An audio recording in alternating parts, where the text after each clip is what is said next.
If you start accelerating, you can infuse within the same lifetime vehicle expression multiple lifetimes worth of lessons and expressions.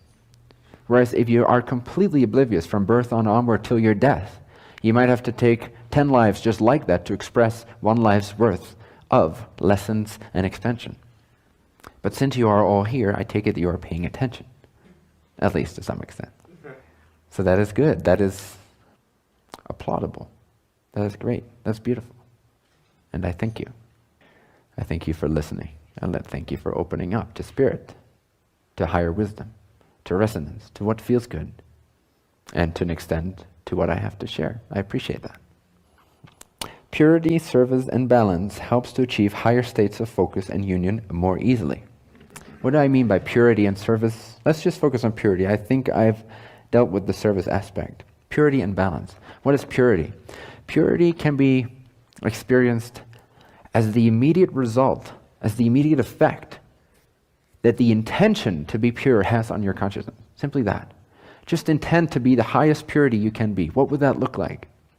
What would that feel like? Imagine that. Again, this is like any other thing, realization, goal, or vibration.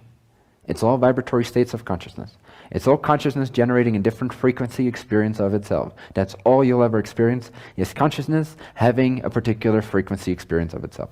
It's all you can ever experience. There is no exceptions. Enlightenment is not outside of these rules.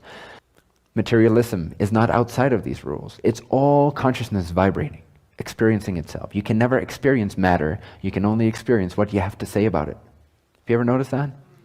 You never experience the actual thing or the actual car or the actual house. You only experience your belief about how good or bad that is. Oh, this is an amazing house. You feel amazing. Oh, this is a terrible house. You feel terrible. The house is not terrible. The house is not amazing. You only ever experience what you say it is, and it's always what you say it is. Because physicality is nothing but an empty smoke and mirrors reflection of your state of being. So all there is consciousness having a frequency state of being experience of itself. And the state of being can be, I would say, manipulated, but I don't mean that in a negative way. I mean, it can be controlled, it can be mastered, it can be understood. When you start to understand how consciousness and frequency works, life suddenly becomes much more enjoyable. It becomes a game that's under your control. And by control, I mean it in the most holistic possible way. Control is another word for me as alignment. We only think we need control. We only are needy for control if we don't believe we have it, you see? Once we know that we're in complete control of how we feel, how we think, how we experience life, if we know that we are masters of our own creation, of our own state of being, then suddenly there is no need for control. There is no need for controlling. There's no need for manipulating in that sense. We only need to do these things as compensations for not knowing that we're in control. That's why we need to absolutely know that we are in control. It's the only way we can live as peaceful, pure beings of light.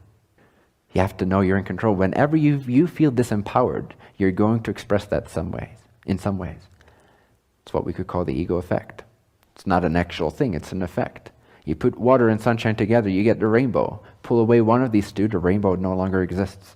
Ego does not exist. It's an effect. It's an effect. You generate it or you don't generate it. It's not something that lingers that you need to deal with. Oh, I have this ego here. There's no ego anywhere. It's an effect. Stop generating one of the qualities or one of the ingredients that recipe we call the ego effect needs, and the whole ego effect is gone. No trace.